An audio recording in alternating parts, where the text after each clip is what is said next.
So this is joint work with Paolo Gozzoni from Dublin City University and Clara Schickelman from Chain Code, which is an outfit that supports the development of the Bitcoin code. And it's about the Lightning Network. I'll say a few words about what it is soon. Basically, Bitcoin has been criticized from day one for its low throughput. You can compare that with Visa, and then Bitcoin can manage 5 to 6 transactions per second, Visa thousands per second. So if it were to be a payment system, somewhere it should close the gap. So Lightning Network is about imitating a trick that Visa does. Visa does not settle every transaction right away. It accumulates them, it gets obligations, it accumulates them, and frankly, I don't really know what it does exactly. But the idea is things take time, they process in batches. And the idea of the Lightning Network is similar to process some transactions in batches. And I'll try to describe this more or less. So they're both expensive and slow. Lightning Network is called a member of the layer 2 solutions. And now this is a word about engineering more than economics, that whatever we're saying now, whatever we're doing now, if Bitcoin is ready to take off to be something implementable and serious, then what we're doing now will dictate conditions of the future. So one should really think carefully what's going on and understand where are the decisions that are being made now. So that is an attempt to make a contribution to that.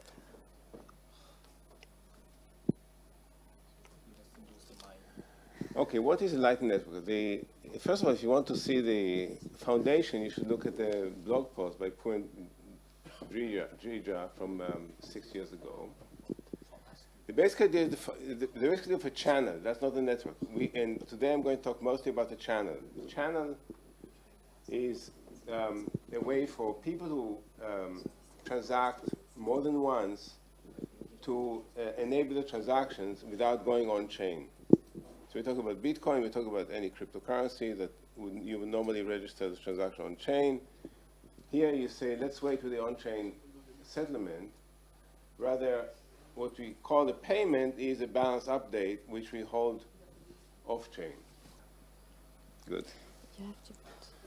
Okay, so you can update the balances as many times as you want. The update is done by cryptography, by an exchange of signed messages. So cryptography is really the background of all of this. And to understand how this works, you got to know the cryptography, which at one point I knew, I don't know any longer. The balance is settled on-chain, sorry, off-chain. You can close the channel, any side can close the channel very quickly on-chain when they want to or when they have to. And that's more or less the lay of the land.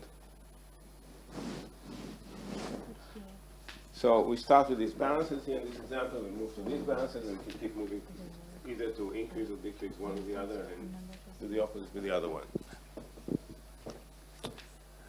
Okay.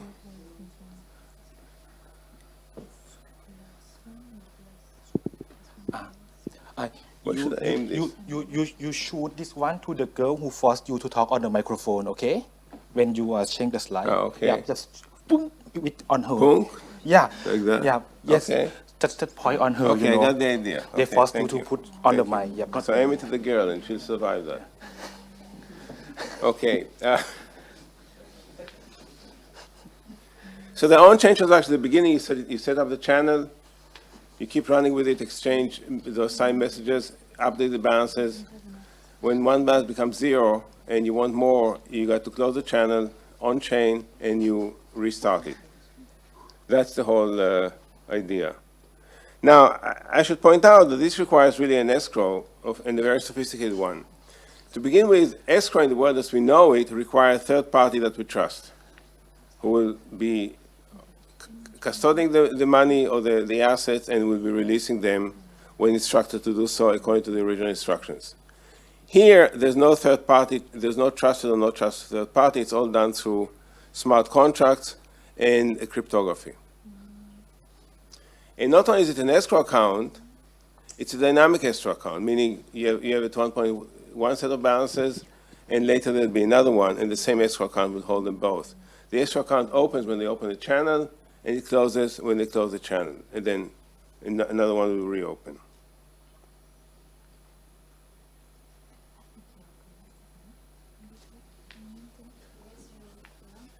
Like this? Yes, shoot at me, yeah.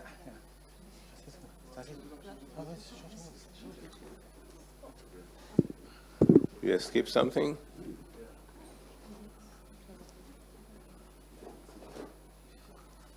I think we need to do The next slide? What? Oh, this is manual here? Is this the next one, exactly the next one? No. Go back.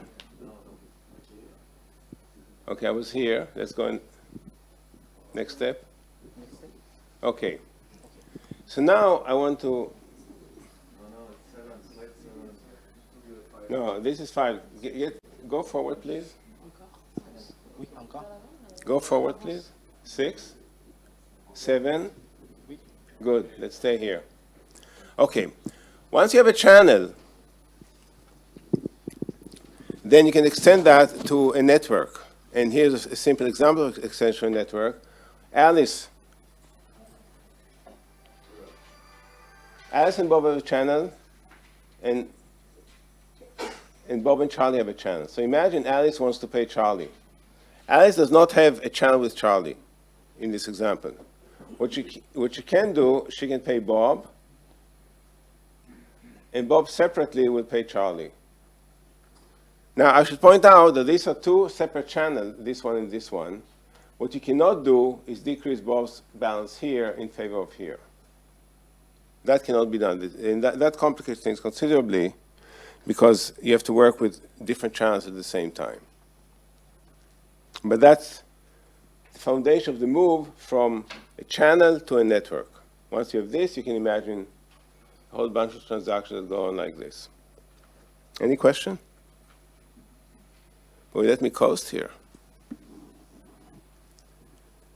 Okay, what we do here is primarily a cost-benefit analysis of one channel opening. Then at the end, if I go like this, will be soon, I will talk about the economics of this, and I will try to talk about some ideas that we have for analyzing a network as opposed to a single channel.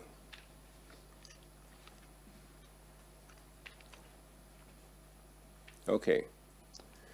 So what we do is the following.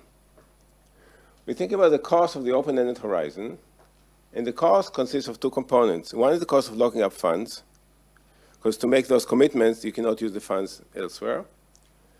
And then there's the cost of on-chain transactions, and they work in opposite directions. The more funds you lock up, the less often you transact on-chain. So that's a reason to lock up more funds, but more funds cost more, and we are analyzing the balance and do calculations with that. So the whole idea is to choose the levels of locked funds to minimize the sum of the costs.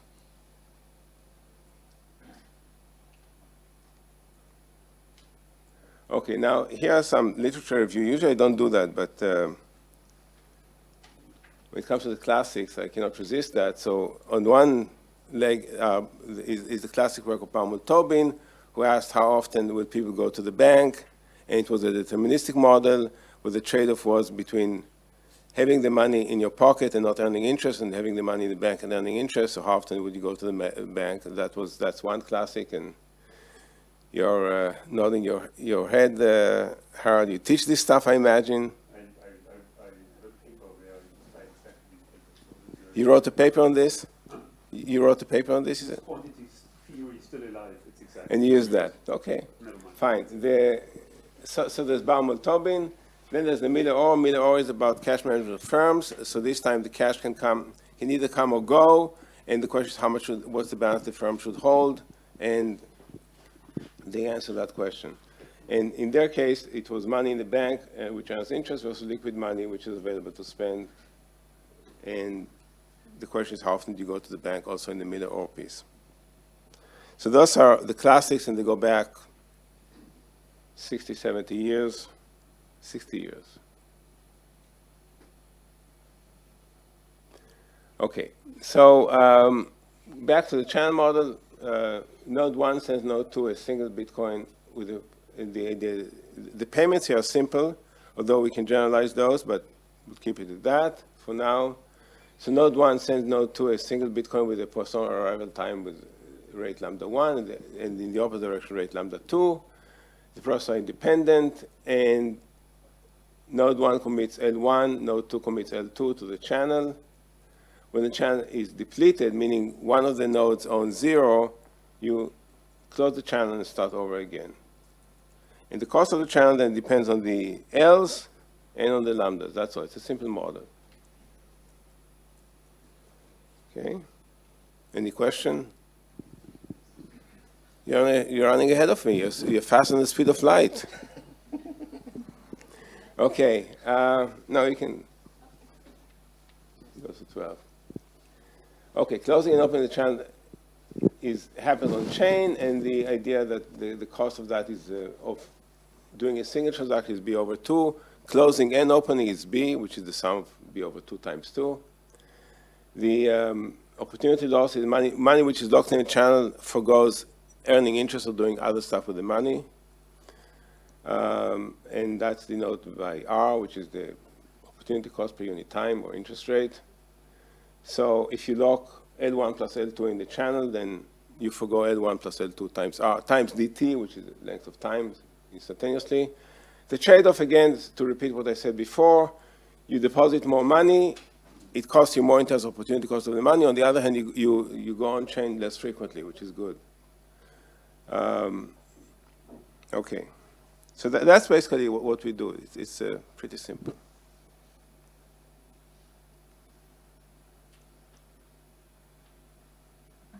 So that's, again, a summary of what I said, that the closing and reopening happens on chain.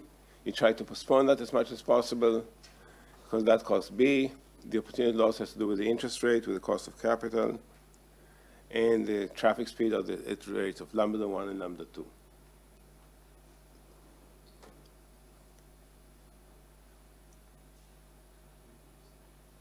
I'm aiming this at you, and you don't.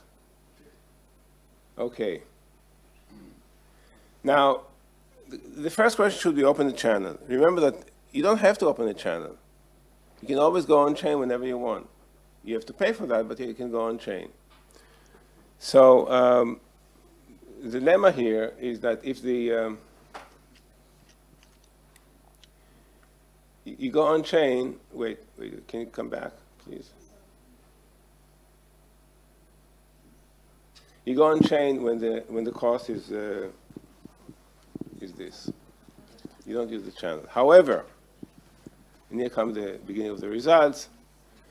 Okay, here I'm calling one of the channels, or one type of channel is unidirectional, which is where payments go only from Alice to Bob and not in reverse. Yes, Simon? Yes, so like the cost of opening the channel and the cost of closing a channel is B. B over 2. Also the transaction cost. To open a channel, you have to transact. That's B over 2. Oh, I To see. close the It's channel, same cost. It happens yeah. to be the same cost as on-chain settlement. No. On-chain settlement, yeah, that's the cost of opening or closing a channel. That's the same thing. That's the action you need to take. To open a channel, it has to be some on-chain transaction. Close the channel is an on-chain transaction, and that's all there is to it. So the conception here, agents have an interest-bearing account somewhere, maybe holding bonds or whatever, but they want to transact in Bitcoin, and they can either do this, I can transact with you sort of momentarily, sell my treasuries, get on Bitcoin, do the Bitcoin transaction, and then you get the Bitcoin, you get back to your interest-bearing account. But that will be an on-chain transaction, which would be costly. But foreseeing that we might be doing this repeatedly, we could also park a Bitcoin balance on that. Right, you park in the channel, which is cryptographically secured, and then we have balances there, and we update the balances, and all this is cryptographically secured. Right. But the people on-chain, these aren't hodlers, right? Because these are, if you go on-chain without the channel here, you only do this for a fraction of a second, right? Which is how you can earn interest. Yeah. But on the channel, you have to know with whom you transact, or With whom? you have to open a channel with you, but maybe I transact with him. I want to transact with him like this. So open a channel with him. Don't open a channel with me. You open, the channels are there to, and the payments on chain are there to support some commerce outside the model. But let's say I don't know with whom I will transact in the future. Then you don't open a channel. Look, a channel is not a necessity. There are circumstances where it pays to open a channel. I'm not recommending to open a channel with everybody in the world. If somebody with whom you have a regular commercial relation, that's where you want to have a channel. In fact, we are now distinguishing two types of channels. One is unidirectional and the other one is bidirectional. Unidirectional is when only I buy from you regularly. I go to the coffee stand, I buy from you, then I'll pay you and not the other way around. In which case, the cost is captured here. When it's bidirectional channel, the cost is captured by this formula, so even though it's closed form, I don't wish on you to try to solve that further, although we do that with some approximations. But at least we have a closed form solution for both.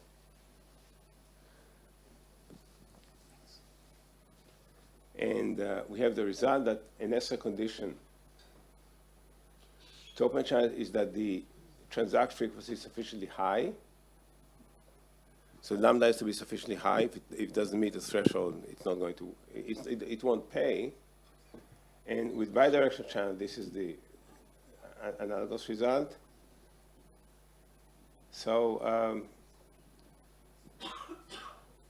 well, those are the results. And notice for the bidirectional channel is interesting because here, with the unidirectional channel, you go from here to here, from here to here, from here to here. With the bidirectional, the more balanced they are, the more they offset each other, and you can last longer with the same collateral.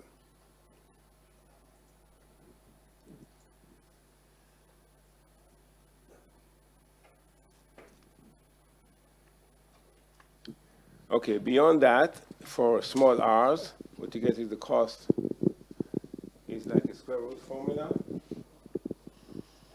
And the optimal amount is also a square root formula.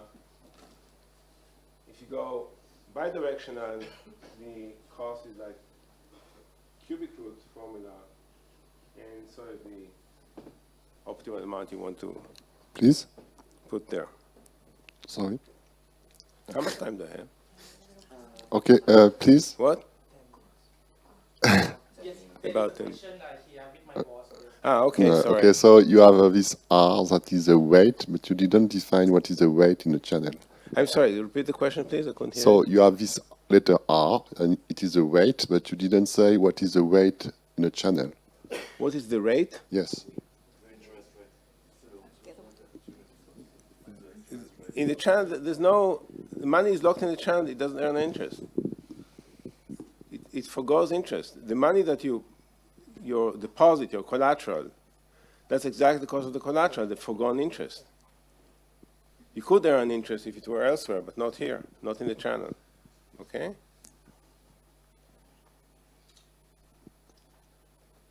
Okay, so, and then we have an upper bound on the on the cost of the channel.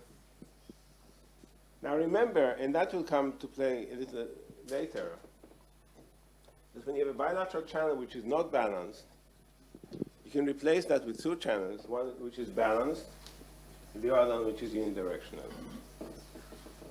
And there are circumstances when you may want to do that.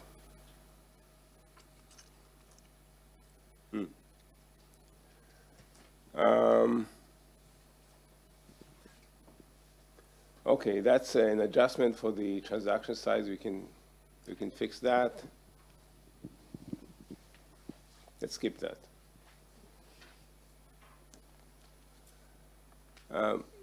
So the summary of this is that we model the channel costs. We analyze the trade-off and the fund locking versus on-chain postings.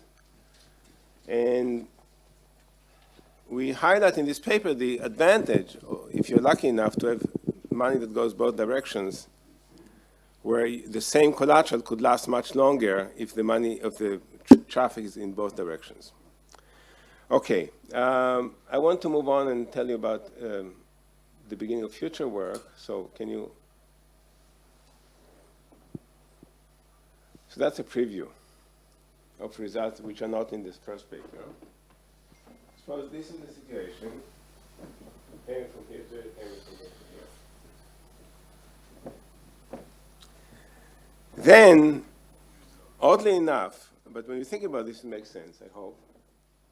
You'd rather replace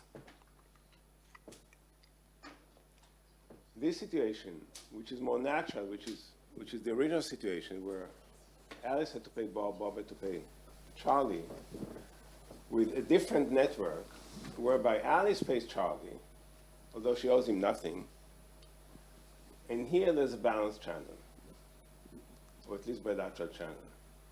Because this one is much cheaper, it pays to go in this, what seems like a circuitous route, over this.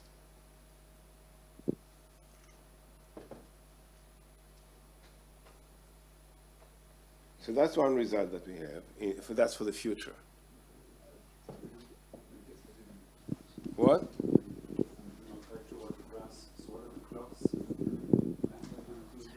The clocks. I don't know myself. That's what my co-author did. I think that here to represent the fact that you have to wait some time before the next transaction arrives. That's a good interpretation. I use my co-author slide, and I never asked myself why there are clocks, so I'll ask her. Honestly, but look, the basic idea is the following. This is the primitive. These are the amounts of transactions here. These are given. We don't touch them. The point is, if you want to use the infrastructure of the Lightning Network, it might be a good idea not to traffic the payment this way, or to check this channel and this channel, but rather to have a channel from Alice all the way to Charlie, and here have a bilateral channel, which may seem like an awkward way of doing that, but it's not, well, it may be awkward if you call it that way, but the emphasis is that this one is much cheaper to do. Because the money that's locked can serve you much longer.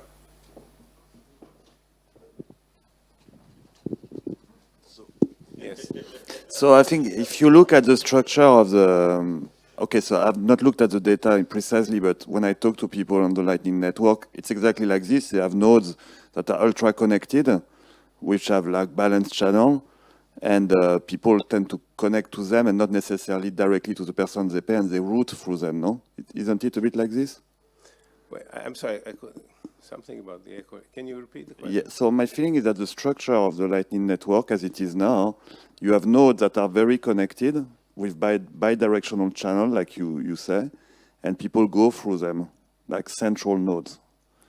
And I feel it, isn't it related to your results? Right, that's the first step towards centralizing nodes. I Yes. agree. Central nodes are very important here, and I'll say a word about this soon.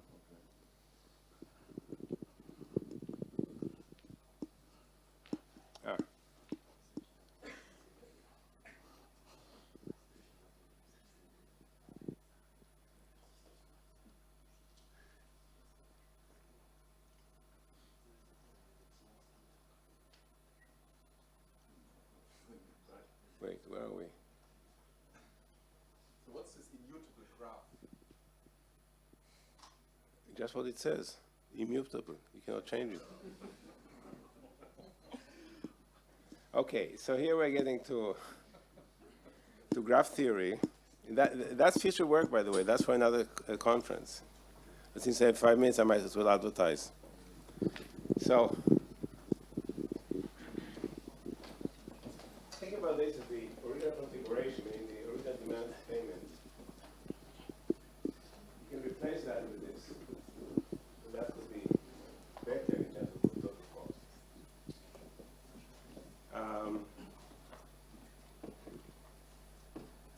Then there's something we call, that's mutation. That's changing the graph in that way. This is called hermetization, and what Julien referred to, I think, is that this form is particularly popular.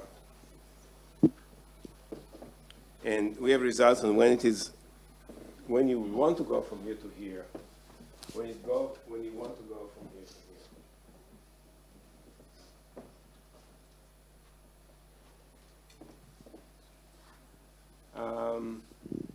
And then we argue that what we so-called free immutable graph does not have it. They just skip that because they didn't define that. Okay, that's more or less the end of my presentation. If you have questions, I'll be happy to entertain them.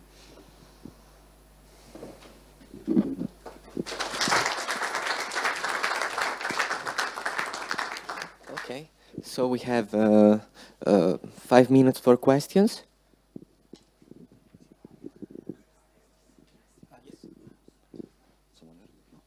So I have two quick questions. So your analysis, you try to, I mean, not what you've presented, what you are working on, if I understand, like your follow-up papers.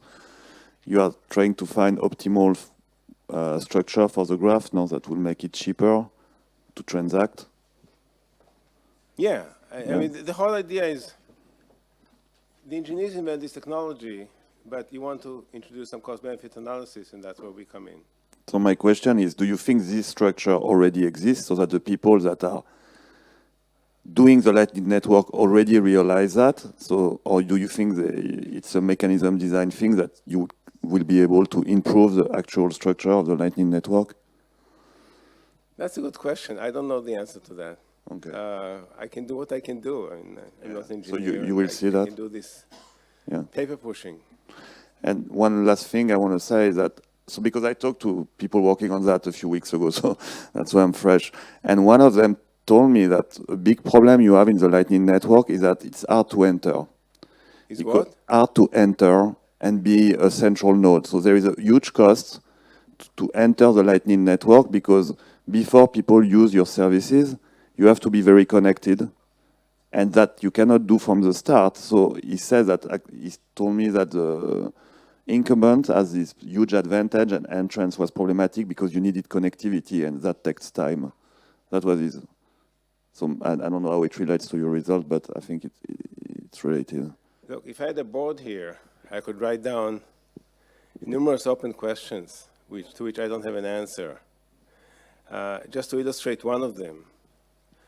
Early in the talk, when I moved from a channel to a network, I said, Alice will pay Bob, and Bob will pay Charlie.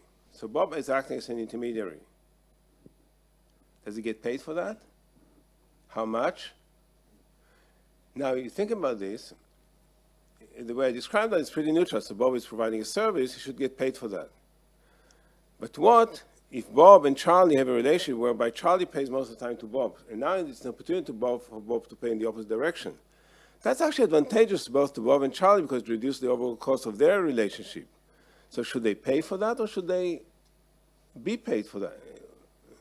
So and then there's the question, who knows what? We live here in our economist world where everybody's omniscient. We all know everything about the network, but that's not the case.